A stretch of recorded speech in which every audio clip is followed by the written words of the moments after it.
नमस्कार, आदाब, सत श्री अकाल, जय भीम, जोहार। मेरा नाम है नवीन कुमार। अगर विपक्ष संसद में सरकार से सवाल नहीं करेगा तो कहां करेगा? अगर विपक्ष संसद में सरकार की विफलताओं को नहीं गिनाएगा तो कहां गिनाएगा? अगर विपक्ष संसद में जनहित से जुड़े मुद्दों को नहीं उठाएगा तो कहां उठाएगा? यह विपक्ष का काम भी है और अधिकार भी। लेकिन विपक्ष का आरोप है कि मोदी राज में उसके अधिकार उससे छीने जा रहे हैं। विपक्ष की आवाज को दबाया जा रहा है, संसद में उसे अनसुना किया जा रहा है और यही वजह है कि विपक्ष को सड़क पर उतरना पड़ता है। हालांकि मोदी सरकार विपक्ष के इन आरोपों को यह कहकर हवा में उड़ा देती है कि विपक्ष की तो आदत है आरोप लगाते रहना। लेकिन अब जो सामने आया है उसे देखकर कहा जा सकता है कि मोदी राज में विपक्ष के लिए आवाज उठाना आने वाले दिनों में और मुश्किल होने वाला है। इस बात का सबूत है राज्यसभा के सभापति जगदीप धनखड़ का 12 सांसदों के खिलाफ एक्शन का फरमान।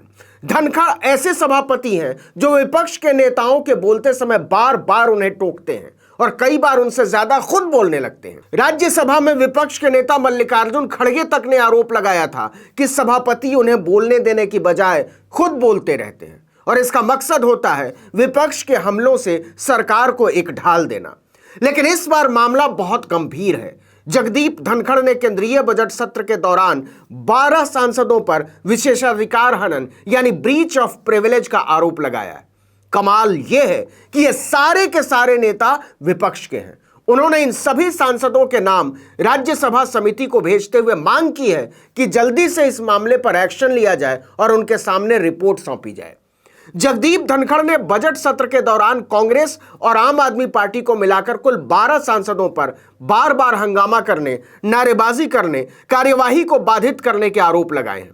इसमें कांग्रेस के 9 और आम आदमी पार्टी के 3 सांसद हैं। पहले बात करते हैं कांग्रेस के 9 सांसदों की। इनमें शामिल है सांसद शक्ति सिंह गोहिल, नारायण भाई राठवा, सैयद नासिर हुसैन, कुमार केतकर, इमरान प्रताप गढ़ी, एल हनुमंतैया, फूलो देवी नेताम, जेबी माथेर हिशम और रंजीत रंजन।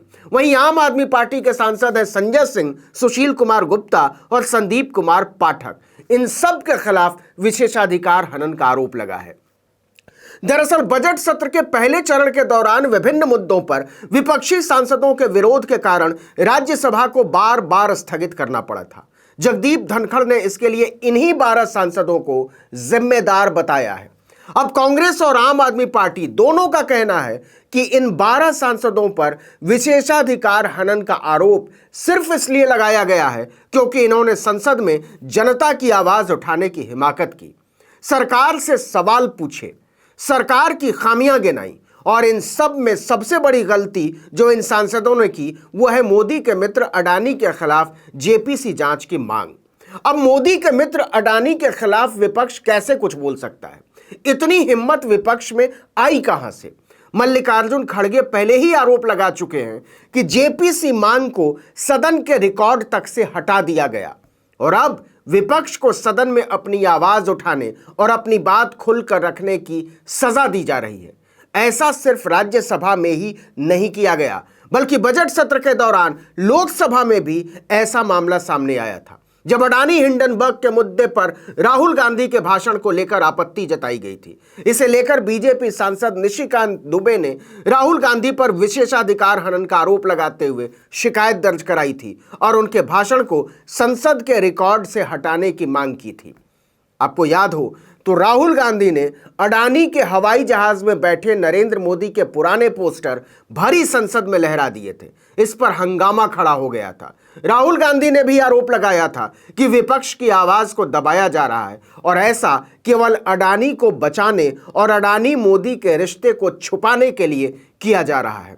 यह आरोप बहुत गंभीर है। अब एक बार फिर से राज्यसभा की कार्यवाही पर आते हैं जिसके 12 सांसदों को सजा देने की सिफारिश जगदीप धनखड़ ने खुद की है।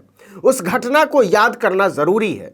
राज्यसभा में बजट सत्र के 9वें दिन की कार्यवाही के दौरान विपक्ष को अनसुना किया जा रहा था। इसके बाद विपक्ष ने नारेबाजी शुरू कर दी। जगदीप धनखड़ ने विपक्ष के सदस्यों को चेतावनी देते हुए कहा था कि आप मुझे नेम करने के लिए मजबूर कर रहे हैं। नेम करने का मतलब होता है कार्यवाही से निकालने का आदेश देना।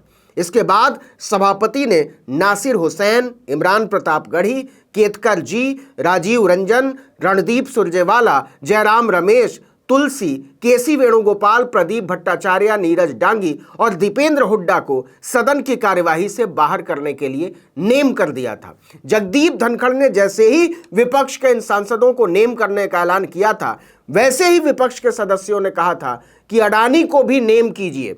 सारा मामला अडानी पर घपलेबाजी के आरोपों को लेकर उठ रही विपक्ष की आवाजों को दबाने का है।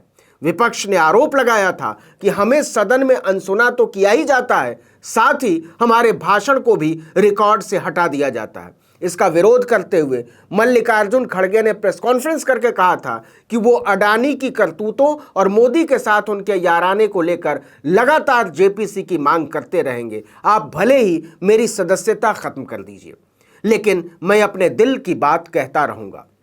आपको याद हो तो सिर्फ मल्लिकार्जुन खड़गे ही नहीं, कांग्रेस सांसद राहुल गांधी के भाषण के कुछ अंशों को भी संसद के रिकॉर्ड से हटा दिया गया था। भाषण के उस अंश में भी राहुल गांधी सरकार पर अडानी के मुद्दे को लेकर बहुत तेज हमला बोल रहे थे।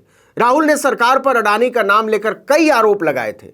संसद की इस प्रक्रिया को संसदीय भाषा में एक्सपंज करना कहा जाता है और ऐसा स्पीकर या सभापति के आदेश पर ही किया जाता है, जो भी चेयर पर बैठा हो उसके आदेश से। आपको याद हो तो बजट सत्र के दौरान मल्लिकार्जुन खड़गे के कमरे में 13 विपक्षी दलों की बैठक हुई थी और उसी बैठक में तय हुआ था कि अडानी को लेकर जेपीसी की मांग तेज की जाए।